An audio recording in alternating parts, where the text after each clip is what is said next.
She needed a miracle. What she got was a contract. Grace Whitmore wasn't chasing dreams. She was just trying to stay afloat. Her nonprofit was gone. Her mother's heart was failing. Her little sister was counting on her. And then right when she was ready to give up, an email showed up. No sender name, no company, just an offer. $150,000 a year, no questions asked, live in, isolated, total confidentiality. What would you do if saving your family meant surrendering your freedom? She didn't know the man behind the offer. She didn't know he already knew everything about her. She didn't know love could come wrapped in power, silence, and regret. But this isn't a story about wealth. It's about the cost of being chosen before you ever got to choose. If you've ever wondered what you'd risk for someone you love, stay with this story. Let it sit with you. And if it touches something real, leave a comment, share it, and follow this channel for more stories that remind us sometimes the biggest decisions start with the smallest, quietest yes. Now, let's begin. This is She Was Just an Assistant Until a Billionaire Got on One Knee for Her. She thought she had hit a dead end, but the email in her spam folder had other plans. Grace Whitmore had always believed in quiet resilience, the kind that didn't ask for applause, didn't show up in headlines, and didn't expect the world to make space for it. She woke early, stayed late, and held things together the way her mother once did with lists, leftovers, and sheer will. She was 34, and lately, most mornings started with her staring out the small kitchen window of their modest Boulder home, coffee in hand, watching the neighbor's golden retriever chase birds across the frost-bitten yard. It was early winter in Colorado, and the chill seemed to seep deeper into the bones than usual that year. Or maybe that was just Grace tired in a way no amount of sleep could cure. Her job at a nonprofit and international relief agency had been more than just work. It was purpose. It was the thing that had kept her going after the heartbreak, after calling off the engagement 3 years ago, after moving back in to care for her mother and support her younger sister through nursing school, but purpose didn't always come with job security. And last week, a budget meeting that started with tight smiles ended with layoffs. Grace wasn't technically let go, but she was told her position was being reevaluated, which, in the nonprofit world, meant she had a few weeks to clear her desk. Still, she did what she always did. She held on. She made soup stretch for days. She canceled her gym membership, took on a few late-night grant writing gigs, and smiled at her mother each evening like everything would be fine. It wasn't fine. Her mother's heart medication had nearly doubled in price.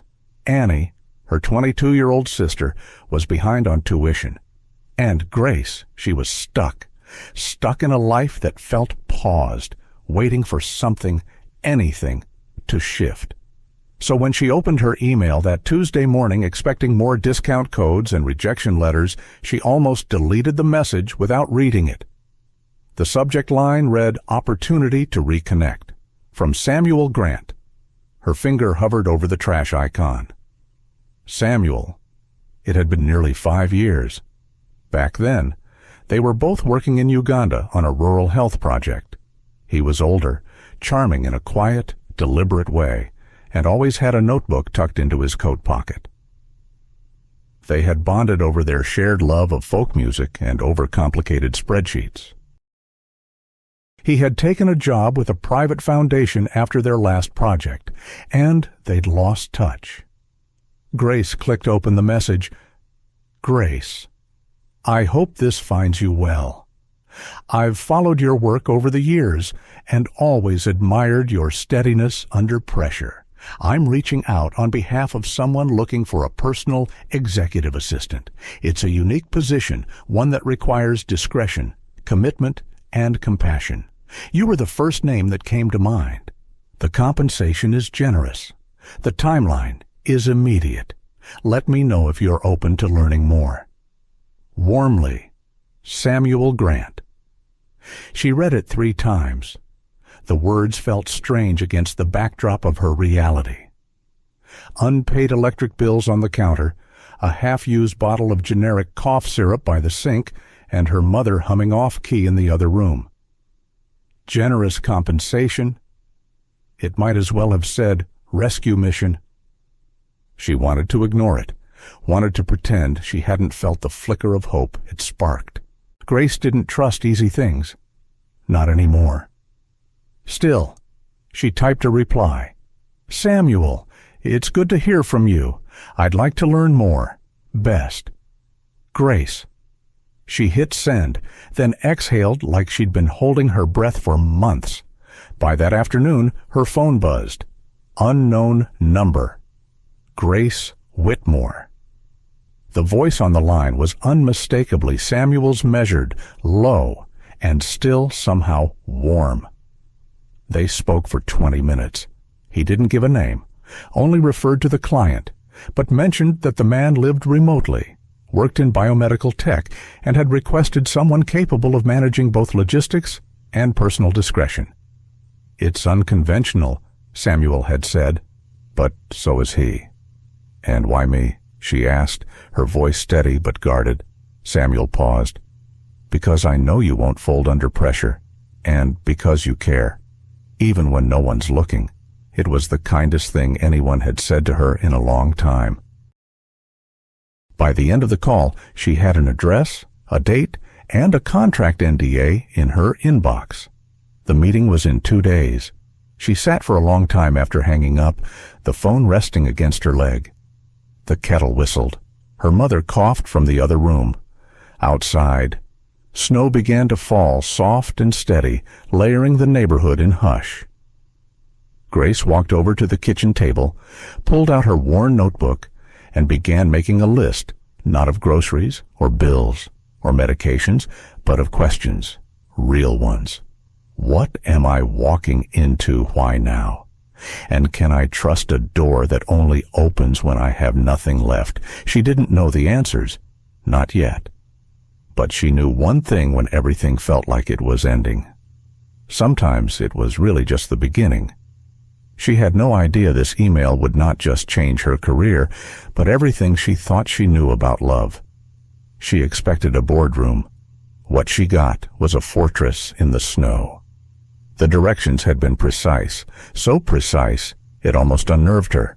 Turn off Route 36 at mile marker 217. Drive exactly 3.2 miles north on the gravel path. Use the keypad at the gate. Do not honk. Do not call. Just wait. It was early morning when Grace reached the base of the mountain. The Colorado sun had barely broken through the heavy clouds, and the snow from the night before still clung stubbornly to pine branches. Her breath formed ghosts in the air as she stepped out of her car to punch in the code Samuel had sent her. The gate opened without a sound. As she drove through, she couldn't help but feel the weight of quiet. This place didn't just keep the world out, it erased it. The road curved sharply, lined with dark evergreens that stood like sentinels. Then, like something out of a dream or a movie, she saw it. A home that wasn't just a home, but a compound. Sleek steel and glass framed the structure, rising from the snow like it belonged there. Modern and cold, but with a certain elegance. This wasn't the house of someone who needed people. It was the fortress of someone who had decided he didn't. A man in a black wool coat met her at the entryway. He didn't smile, just nodded. Ms. Whitmore. She nodded back. Mr. Callahan is waiting for you in the south wing. No welcome coffee, no handshake, just doors opening to silence. They walked down a long hallway lined with abstract art, clean white walls, and floor-to-ceiling windows that framed the surrounding forest. Every sound, the tap of her boots, the rustle of her coat, seemed too loud, like the house was holding its breath. When the man opened the final door, he stepped aside. "He's expecting you." Grace took a deep breath and stepped in. The room was spacious, minimalist, clinical. A large desk sat near the window. Behind it stood a man, back turned, hands in his pockets, staring out at the snow-covered landscape. He didn't speak right away, just stood there. Then, without turning around, he said, punctual, "That's a good start." His voice was deep, low, with a slight rasp as if he spoke only when necessary. He turned, and there he was, Henry Callahan. Grace had heard the name before, of course. Most people had. CEO of Callahan Biomed, youngest executive to ever lead a biotech company to Fortune 100 status. The kind of man usually seen in headlines or magazine covers, but this wasn't a man made for press photos. He looked tired, like someone who had slept with one eye open for years.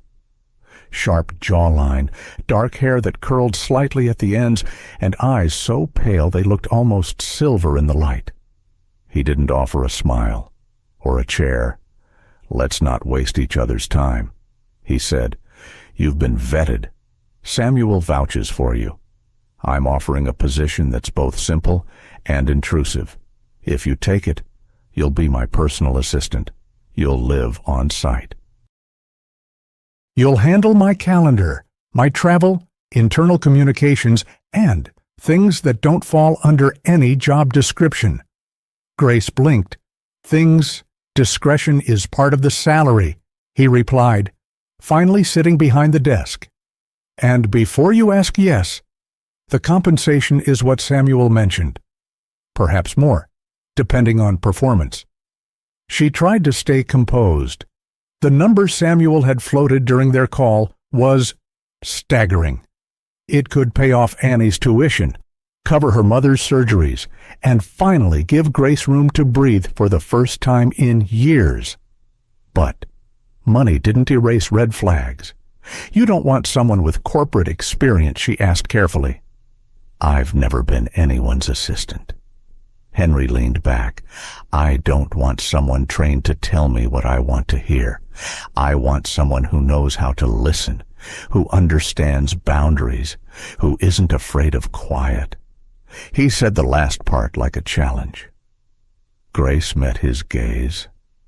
"I've spent most of my life in quiet." Something in his eyes flickered. Approval, maybe, or recognition. He nodded once, then opened a drawer, pulled out a slim folder, and slid it across the desk. "Standard contract. NDA is inside. Read it carefully. If you sign, you start tomorrow." She picked it up, flipped through, and there it was. Clause 17, total confidentiality regarding personal and professional matters. Non-disclosure applies beyond tenure. Breach results in immediate termination and legal action. Grace looked up. "This is intense." Henry's expression didn't change. "So is my life." For a moment, the silence between them stretched thin, like a thread pulled taut between two people who weren't quite strangers, but not yet anything else. Grace exhaled. She thought of her mother's medications, of Annie staying up at night trying to study and work double shifts, of herself drifting, invisible, tired of scraping by. She signed. She signed the contract, not knowing she was walking into a life built on silence and something much deeper. She lived in his world now, where routines were sacred and emotions were locked away. Grace moved in on a Thursday. Snow had fallen the night before, thick and heavy. It coated everything: trees, rooftops, even the long gravel drive that wound its way around the estate like a secret no one spoke of. Her assigned apartment was in the north wing, tucked behind the main structure, with a view of the tree line and just enough distance to pretend she had privacy. But privacy, she would soon learn, was relative. The place was sleek like the rest of the compound. Neutral tones, sharp angles, and state-of-the-art everything. Lights that responded to voice commands, floors that heated silently beneath bare feet. No creaky pipes. No mismatched furniture, no signs of life left behind. It was a house designed to be lived in, not to feel lived in. And that suited Henry Callahan just fine. Samuel had helped her get settled, showed her the control panels, the internal messaging system, and the custom scheduling app that managed Henry's day down to the minute. "He's a creature of habit," Samuel had said gently, placing a thick binder in her hands. "Learn the rhythm, and the rest will follow." The rhythm, as it turned out, was relentless. Henry rose at 5:00 sharp. Coffee. Black. A silent lap around the inner perimeter of the estate. Then straight into meetings, lab briefings, investor calls, research reports. He moved through his day with military precision. No wasted time. No small talk. No deviation. Grace's job was to stay ahead of him, to anticipate, to absorb friction before it reached him. At first, it was overwhelming. She fielded international calls in the middle of the night, tracked grant reports, filtered hundreds of emails. She learned to sync his devices, decode his shorthand, and handle calls from CEOs twice her age without stammering. By the end of her first week, she knew the names of his board members, his favorite protein bar, and the fact that he always carried 2 pens, one for contracts, one for notes. What she didn't know was what made him laugh, or if he ever had. There were no family photos in his office, no personal mementos, no signs of a past that wasn't tied to achievement. She saw him for hours every day, and yet she didn't know him. One night, after finishing a report for a biomedical conference he was sponsoring, Grace passed by the main lab hallway on her way back to her apartment. It was almost midnight. She paused. There he was, still at his desk. Same pressed shirt, same posture, same pale light casting long shadows against the wall. He hadn't moved in hours. His face was unreadable, focused but worn, like a man trying to outrun something only he could see. She stood there for a moment too long, and just as she was about to walk away, he looked up. Their eyes met. He didn't frown, didn't scold, just nodded once, slowly, a silent acknowledgement. It wasn't warmth, not exactly, but it wasn't ice either. Grace returned to her room that night with the oddest feeling, that she had witnessed something she wasn't supposed to, that even a fortress of steel and code had soft spots if you knew where to look. The next morning, she found a note tucked under her door. It wasn't signed. "Good work on the Geneva proposal. I liked how you simplified the data." H, just 2 lines, but they stayed with her all day. In the weeks that followed, her days settled into a rhythm. Mornings started before the sun. Her tasks ranged from the mundane organizing supply shipments to the unexpectedly delicate declining dinner invitations from board members, managing tax filings for research properties, arranging transport for a bioethics panel in Zurich. But there was something more beneath it all, a hush in the air. The estate was staffed, but sparsely. 2 security personnel rotated shifts, and a groundskeeper she saw only once. Most of the time, it was just her and Henry, and the silence. No music, no casual conversations, no one dropping by. It was a life of function, not feeling. And yet, every so often, she'd catch him watching the snow fall with a stillness that felt almost longing. One evening, while inputting lab donor reports, she discovered a spreadsheet of anonymous donations, millions quietly funneled into pediatric research, mental health programs, and refugee medical care. None of it bore his name. She looked up, surprised, and in that moment, she realized this wasn't a man without a heart. This was a man who didn't know how to show it anymore, but even the most guarded walls eventually show their cracks. In the dark, truths have a way of slipping out. The storm rolled in without warning. At first, it was just a soft hush against the windows, the way snow always begins quiet and unsuspecting. But by evening, the wind had turned wild, howling through the pine trees like it had a story of its own to scream. By midnight, the power was gone. The estate had backup generators, of course, but even they blinked under the weight of the storm. For the first time since she'd arrived, the place felt vulnerable. The polished silence turned into real silence. No hum of systems, no flicker of automated lights. Just darkness, and the sound of winter pressing in from all sides. Grace had tried to stay calm. She lit one of the emergency lanterns and wrapped herself in a heavy wool throw, sitting by the window, watching snow swallow the courtyard outside. That's when there was a knock. Not from the front door, from the inner hallway. She opened the door slowly, and there was Henry. No coat. No tablet. Just a flashlight in hand and a weariness in his eyes that looked older than it should have been. "The generator's down," he said simply. "May take hours to fix." She nodded. "Are you all right?" He paused, then tilted his head toward the hallway. "Come on. There's a fireplace in the West Lounge." The lounge was a room she hadn't seen before. Deep leather chairs, shelves of forgotten books, and a fireplace that came to life with just a spark from a match. They sat across from each other, two figures caught in a flickering circle of light while the storm roared outside like an angry thing. For a while, neither spoke. And then, without prompting, Henry leaned back and said, "Her name was Elise." The words were quiet, unhurried, like he wasn't even sure he meant to say them out loud. Grace looked up. "My wife," he added. "She died 7 years ago." Grace didn't move, didn't speak.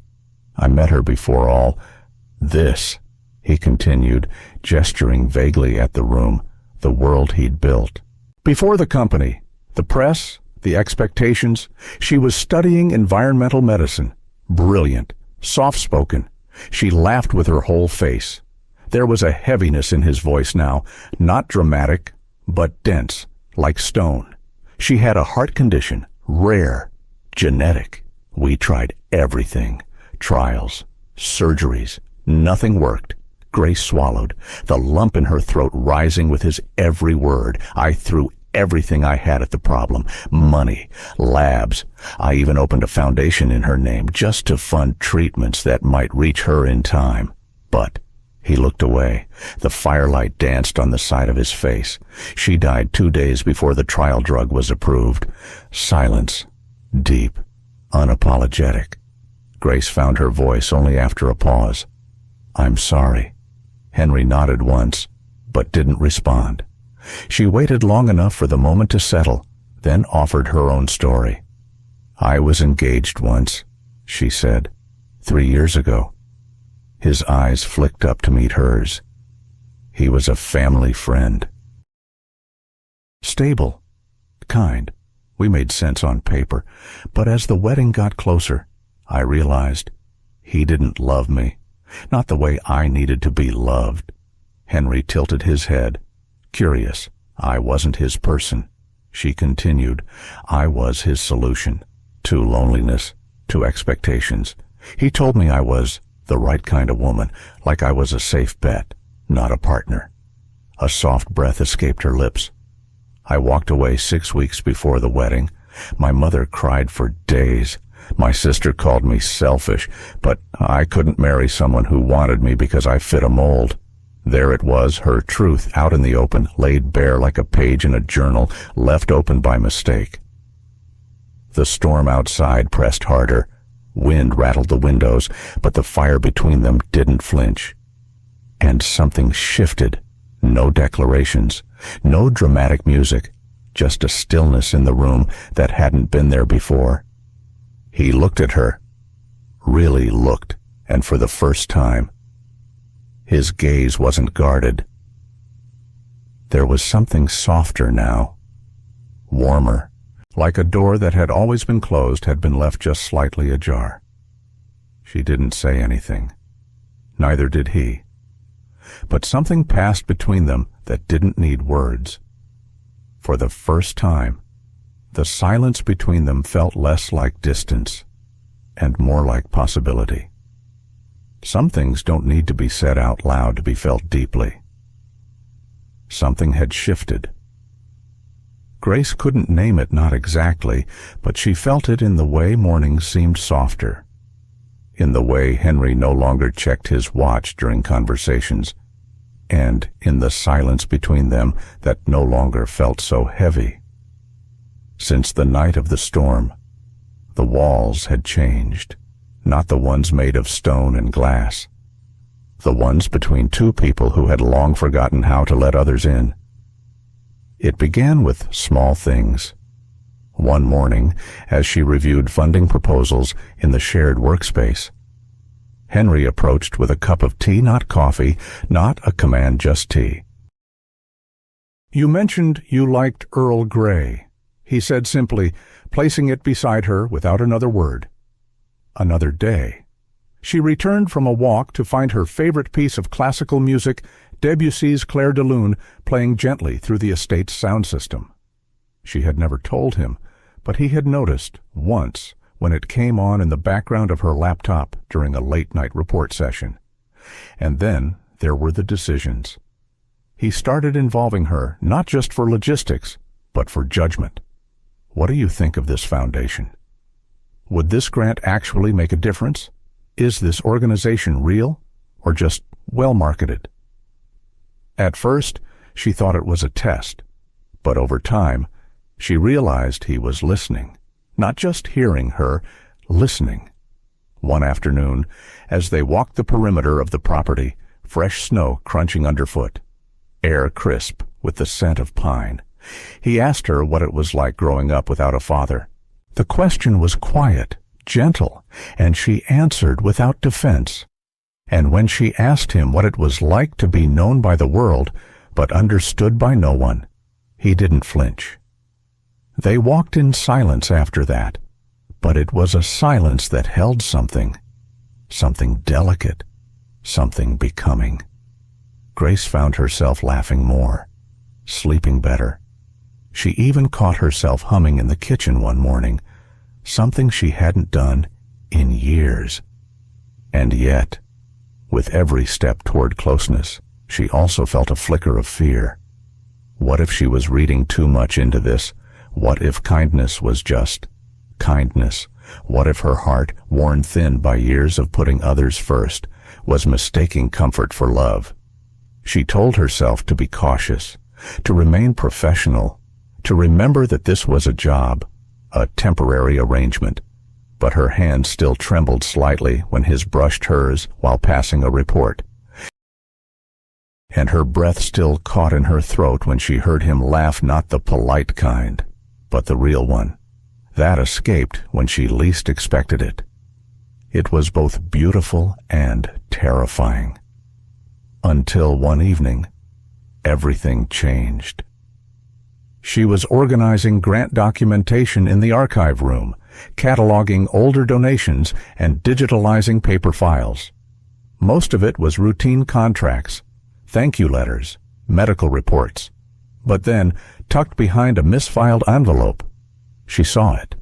A red folder, unlabeled, plain. She almost didn't open it, but something about it felt intentional, or maybe forgotten in a way that begged to be remembered. Inside were documents, familiar ones. Photos of her mother at the hospital, of Annie, studying at the university cafe 2 towns over, notes, dates, schedules, even medical records, her own. She stared in disbelief. There were printouts of emails she'd written to nonprofits 3 years ago, a copy of the volunteer sign-in sheet from the first time she and Samuel had worked together, a scanned letter she'd written to a funding board that had been rejected. None of this was public, not even online. Her heart raced. The room suddenly felt colder. This wasn't casual due diligence. This was surveillance. She sat down slowly, the folder open across her lap, eyes tracing every line, every timestamp. And then she saw it. A note handwritten in the margin of one page. Grace Whitmore, worth the risk. Her throat tightened. Was this before the job? Before the email from Samuel, had she ever really applied for this position at all? Suddenly, the comfort she'd felt over the past few weeks, every shared tea, every silent walk, every unspoken moment took on a new weight. Had he chosen her or orchestrated her? And then she found the folder. What she found wasn't just about her. It was about everything she thought was hers to choose. Grace had never been one to snoop. She believed in boundaries, emotional and physical. But sometimes a door opens by accident, or maybe by design. It was late afternoon, and she was alone in Henry's upper study, helping Samuel catalog older files from philanthropic projects that predated the current digital system. She had always loved this room, the smell of old paper, the creak of wooden floors, and the way the high windows caught golden mountain light. It was one of the few spaces Henry rarely entered, tucked away from the rest of the estate, nearly forgotten. She knelt beside a tall row of oak filing cabinets, searching for a report Samuel had requested. One drawer after another revealed little just dusty folders, expense sheets, donor lists from over a decade ago, until she reached the bottom left corner. The drawer had a small, subtle lock, but oddly, it wasn't fastened. She pulled gently, a soft click. It slid open with ease. Inside was a single item, a red leather folder. Her breath caught. It was too clean, too recent, not part of the rest. And it matched the one she'd found days earlier in the archive room, the one that already haunted her with its quiet implications. This one, though, this one was heavier. Her fingers hesitated at the edge of the cover, pulse rising. She glanced around the quiet room. No footsteps, no voices, just the sound of her own breath. She opened it. The first page was a medical invoice from Boulder Regional Hospital Cardiology Department. It was dated 8 months ago. Her mother's name printed at the top in bold. Below it, stamped clearly, paid in full. Next, a pharmacy receipt for heart medication. Then, another, from a specialist, all covered, all anonymous, all signed by H.C. Her hands began to tremble. Then came a tuition summary. University of Colorado, Annie's full academic year, paid through a private educational grant. Again, unsigned, but linked to a foundation Grace now remembered Henry had donated to quietly. She turned the next page and froze. It was a photo of her, sitting alone at the cafe near her mother's hospital, wearing the green scarf she always wore on hard days. Her eyes were tired, expression unreadable, taken from a distance but clearly intentional. The next photo showed her outside the shelter, mid-laugh, handing supplies to a man in a coat too thin for the season. Others followed, all candid, all quiet, all from before she had ever set foot on Henry Callahan's property. At the very back of the folder, tucked into a slip of paper, was a single note. It was written in careful, deliberate handwriting she knew well now. His handwriting. She deserves better. Maybe I can be that someday. That was it. No grand confession, no manipulation, just a sentence. Her chest tightened as she sat back in the worn leather chair, eyes unfocused, folder open in her lap. She had been chosen, not interviewed. She had been observed, not discovered. And worst of all, she had believed it had been fate. A kind email, a desperate opportunity. But now it felt like something else. Like her life had been guided by unseen hands all along. How many moments had he orchestrated? How many decisions had he made on her behalf, believing he was helping? And when did kindness become control? She stared at the folder again. This wasn't just data. It was her mother, her sister, her daily rituals, her sacrifices, her hopes. And yet, woven into it all was a tenderness she didn't know what to do with. He had helped, generously, quietly, without asking for recognition, but not without watching, not without choosing. For someone like Henry, who had lost so much, who operated in silence and shadows, maybe this was his way of connecting, of reaching out. But for Grace, it blurred the lines of everything she thought she could trust. Her fingers brushed the note again. She deserves better. Maybe I can be that someday. Had she been part of a plan, or had she simply been seen in a way no one else had ever seen her? She didn't know which truth would hurt more. Grace closed the folder carefully, as if afraid the contents would disappear if she blinked. She placed it back in the drawer, but didn't lock it. The questions inside were too heavy for a lock to hold. She stood, her knees stiff, and looked out the tall windows. The snow had begun to fall again, quiet and slow. The landscape below was white, serene, and unknowing. But Grace knew, and she couldn't carry this silence alone. She had to ask him, even if the answer would break her heart. Did you choose me or design me? The folder felt heavier in her hands than its contents could explain. Grace sat in her quarters long after the fire had died down, the room dim but not dark. Her heart beat slow, almost dull, but beneath it churned something sharp: betrayal, grief, confusion. She had walked into Henry Callahan's world thinking she'd earned her place. That, perhaps, finally, someone had recognized her work, her quiet efforts, and offered her a lifeline. But now she wasn't so sure it had been recognition. It felt more like orchestration. The next morning, she didn't wait for a convenient moment. She walked through the main house, past the breakfast set Samuel had laid out but left untouched, and found Henry in his library, seated at his desk, glasses low on his nose, pen in hand. He looked up when she entered, expression neutral. But something in his posture shifted. "Good morning," he said gently. "Did you sleep? Did you choose me?" Grace said, her voice calm but unwavering. "Or did you design me?" Henry didn't blink.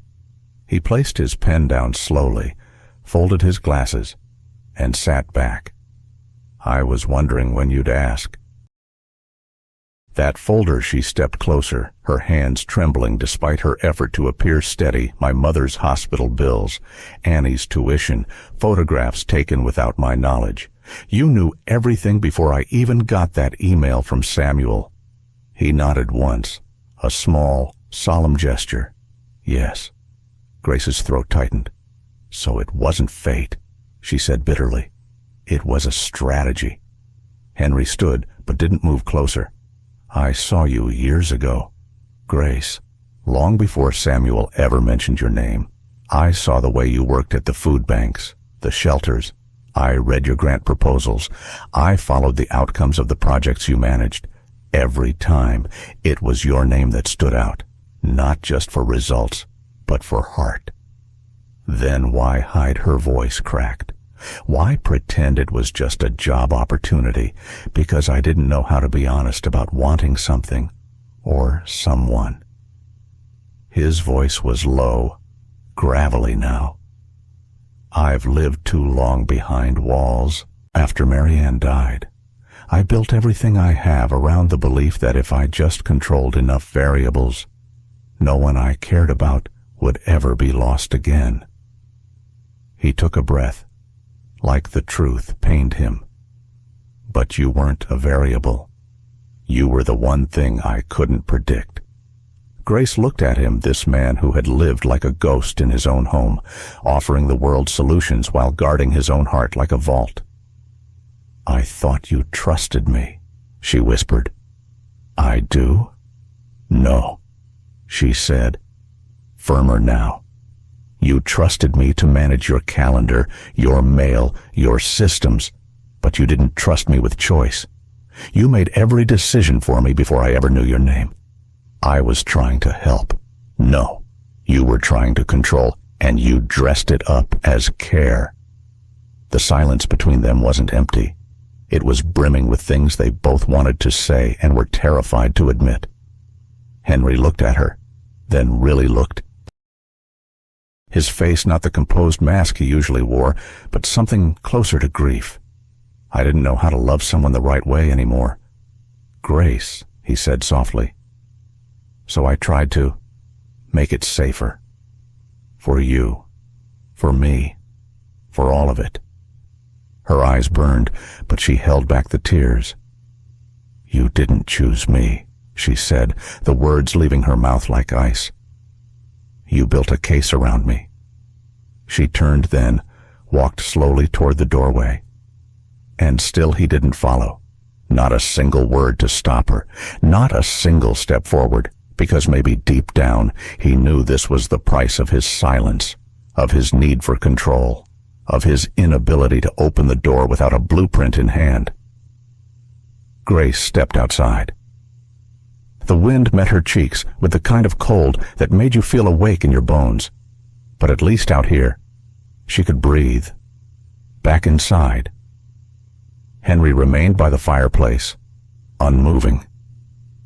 He heard the click of the front door, the soft tread of boots fading down the path. And then nothing. Just the slow tick of the old grandfather clock in the corner and the fire whispering down to embers. In the silence that followed, he realized he might have just lost her for good. Some truths are easier to write than to say. It had been 12 days since Grace left the mountain. In Boulder, spring was slowly thawing the edges of winter. Sidewalks were still lined with patches of snow that refused to melt, clinging like old memories. Grace had slipped easily back into the rhythm of her old life, returning to her volunteer work at the food bank, organizing fundraising efforts for struggling families, walking home from the center with grocery bags in both arms and silence as her only companion. But something in her had shifted. The silence no longer felt like a refuge. It felt unfinished. Her mother's health had stabilized. Annie, now with her tuition fully covered, was thriving at college. They both believed Grace had simply taken a well-paying temporary job and returned. She didn't tell them about Henry. Not yet. Some stories were too heavy for casual conversation. Some heartbreaks too intimate to name. Then, one afternoon, Samuel showed up at the food bank.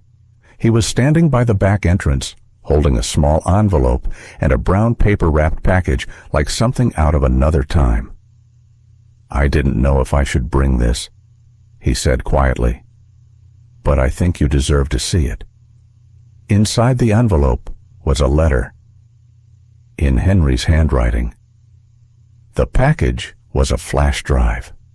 She didn't open either until hours later, sitting at her small kitchen table with the kettle on the stove hissing low. She opened the letter first. It was brief. "Grace, if you're reading this, it means Samuel has decided to ignore my request and give you the message anyway. He always had a stronger sense of hope than I did. I don't know if I deserve your forgiveness. I may never know. But if I could go back, I wouldn't undo the care I tried to give your family only the way I went about it. There are things I couldn't say to your face without it sounding like justification, but I hope, at the very least, you can believe this. I never planned to fall in love with you, and I didn't realize I had until it was too late. I wish I had trusted you with the truth sooner. H." Her hands trembled as she unfolded the note a second time. Then she plugged in the flash drive.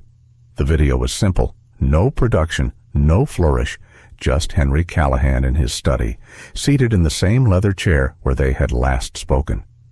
His hair was more unkempt, his tie loosened, his voice stripped of all pretense. "This isn't a speech. I've had enough of those." He let out a long breath. "By the time you see this, you've probably made your choice, and I respect it. I resigned from the board last week. I've sold my majority stake. I don't want to run things from behind walls anymore." He reached down, picked up a folder, the same kind she once found in his drawer. "I've started a foundation, the Whitmore Health Fund. It's named after your mother, not because I wanted credit, but because she represents everything I overlooked. Quiet resilience, care that isn't about control." He looked up, eyes raw and unguarded. "This isn't a request. I'm not asking you to come back.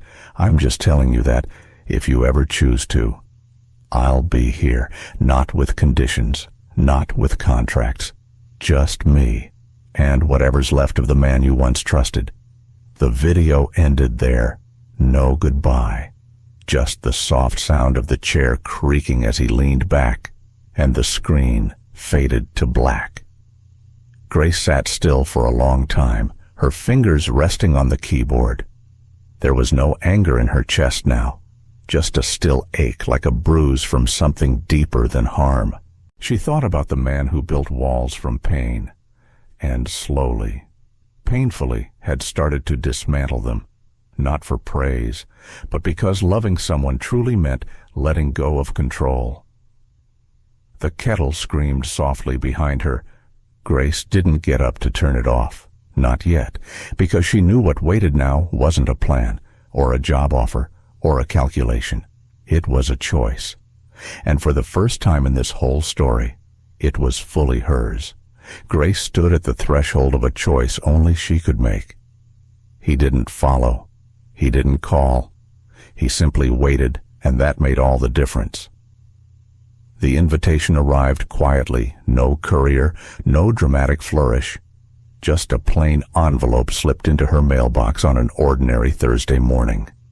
Grace turned it over in her hands, sensing its weight before she even opened it.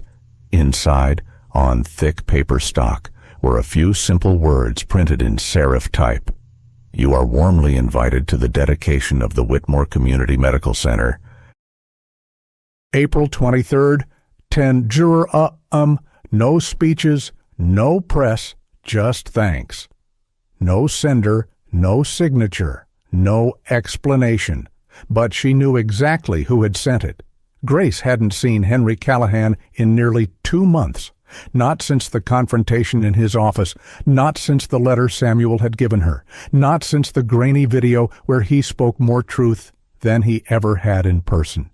She had played that video only once. That was all it took. And then she tucked it away, along with the ring he hadn't offered and the words he hadn't said aloud. Because sometimes the most honest things are the ones left unsaid. The morning of the dedication. Grace dressed slowly, not because she wanted to impress anyone, but because it mattered. The moment mattered. She chose a soft blue blouse, one her mother had always said brought out the light in her eyes. She pinned her hair up, simple and neat, and added a pair of pearl earrings she hadn't worn in years. As she left the house, she paused at the photograph on the hallway shelf. Her mother, smiling in a hospital gown, holding Annie's hand, alive, whole, because of Henry, and because of love, however messy, however flawed, that had taken root in the most unlikely of places. The Whitmore Community Medical Center stood at the northern edge of Boulder, nestled against a gentle rise in the land where wildflowers had just begun to bloom. It wasn't grand in the traditional sense. No marble columns, no sweeping architecture, but it was warm. Wooden beams curved gently across the ceilings. Floor-to-ceiling windows brought sunlight into every hallway. The entrance bore no logos, no names in bronze, just a carved sign that read, for every heart that waited. Grace stood outside the main doors for a long moment, fingers curled around the strap of her bag, steadying herself. She wasn't sure what she expected: crowds, cameras, maybe even speeches after all. But what she saw instead was stillness. Just a few local staff, a handful of volunteers, a couple families with children in tow. No ceremony, no stage. And beyond the garden, near a tall cottonwood tree, stood Henry. He wore a gray wool coat, no tie, no security, no one at his side. He didn't move when he saw her. He didn't wave. He simply waited, and somehow that said more than any apology ever could. Grace crossed the gravel slowly, heart pounding against her ribs. She half expected him to speak as she approached, to say something rehearsed or formal. But he didn't. Instead, when she stopped in front of him, Henry reached into his coat pocket and pulled out a small velvet box, worn, frayed slightly at the corners. He looked down at it, not opening it yet. Then, with quiet steadiness, he spoke. "It's strange," he said, "how long I've lived behind gates and glass, and it took losing you to realize that all that protection wasn't protecting anything that mattered." Grace said nothing. She didn't need to. "This center, this place, it's not about making up for what I did. It's just the first thing I've ever built that wasn't about me." Then he opened the box. Inside was a ring, not new, not polished. A modest diamond set in a vintage band, slightly scuffed along the edges. "It was my mother's," he said softly. "She wore it through everything: loss, rebuilding, raising me alone. It's not perfect, but it carries the kind of love that survives." And then, before she could say a word, Henry slowly lowered himself to one knee. There were no cameras, no applause, just the wind shifting through the cottonwood leaves and the hush of spring. "This time," he said, voice raw, "I'm not hiring you. I'm not controlling the terms. I'm not asking for your loyalty." He looked up, eyes clearer than she'd ever seen them. "I'm asking for your heart. And I'll wait, Grace, for as long as it takes." Grace stood there, tears gathering quietly in her eyes. The woman who once thought she had no choices was now being offered the only one that truly mattered. Not because of a job, not because of desperation, but because love, real love, had waited. She knelt down beside him, not out of ceremony, but out of understanding. Two people finally on the same ground. She reached for the ring, and this time, she placed it on her own hand. And just like that, the story they had both been too afraid to write began. Not every fairy tale begins in a castle. Some start in silence and end with a choice. The house they chose wasn't large. It sat at the edge of Lyons, Colorado, just beyond the cafe, where the locals still baked pies from scratch, and close enough to the river that spring melt could be heard from the porch. It was a modest craftsman with wide front steps, a red door that always creaked a little, and a kitchen that smelled of cinnamon more often than not. There was no staff, no cameras, no locked drawers, just Grace and Henry, learning slowly, gently, how to live without the armor they had once believed was essential. He sold the estate months before the wedding that never happened. There was no press release, no headlines. The headlines had come and gone long ago when Henry Callahan stepped down from his company, handed over the reins, and vanished from the world of conferences and quarterly earnings. People speculated. Then they moved on. But Grace knew. He didn't vanish. He returned to something real. They kept busy. Grace took over the operations of the Whitmore Foundation, which funded small-town medical centers, community food banks, and scholarships for first-generation college students. Annie, now a third-year med student, managed a program that matched rural clinics with under-resourced student interns. Henry handled the numbers, the strategy, the calls with donors who still couldn't quite believe the man they once called a machine now took meetings in flannel shirts and never asked about ROI. He didn't need control anymore. He just needed purpose. Evenings were sacred. They didn't make a rule about it. They just fell into a rhythm that felt like home.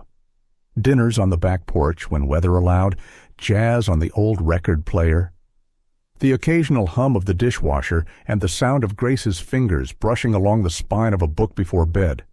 No contract, no conditions, no secrets. Just a kind of quiet love that didn't need proving anymore. Sometimes they laughed about at the beginning. Remember the security forms Grace once teased, passing him the salt? All 17 pages of them. Henry smiled, eyes crinkling. I still can't believe you didn't run after the second clause. But truthfully, she had run, and somehow he had stayed still enough for her to find her way back. They didn't wear wedding bands. They didn't feel the need. Commitment, they learned, wasn't forged in ceremony. It was built in the morning coffee he always brewed a little too strong because he knew she liked it that way. It was found in the way Grace folded Henry's reading glasses into the quilt at night because he always forgot where he left them. It was stitched into Saturday mornings at the farmer's market, where people still didn't recognize them, but sometimes stopped to compliment how easily they walked in step. Samuel visited often. He'd retired officially, but couldn't seem to stay away. He brought fresh jam from his wife's kitchen and teased Henry endlessly. You used to measure everything in risk models. Now you're over there picking basil like it's a national security matter. Henry only smiled. Even Ellen. Grace's mother, once frail and hospital-bound, now took afternoon strolls with Annie when she came home from school. Her health had stabilized. Her spirit had returned. I don't understand how all of this happened, she whispered to Grace one night, touching the wood of the front porch. But it feels like the world gave me back more than I ever lost. Then came that morning. Just like any other sky pale blue. Birds arguing over the feeder. Henry at the kitchen counter reading the Denver Post. Grace sat at the table, cradling her tea. The sunlight made a slow path across the floor. She looked at him, really looked. His hair was longer now, always a little mussed. He wore that old wool sweater she had once threatened to toss out, but now couldn't bear to. He glanced up. "What is it?" he asked. She didn't answer right away. She let the stillness settle between them. Then, softly, she said, "I finally feel like I belong somewhere." Henry blinked, unsure if he'd misheard. "Not because of who you are," Grace continued, voice steady, "but because of who I get to be beside you." Silence. Then Henry lowered the paper, folded it carefully, set it aside.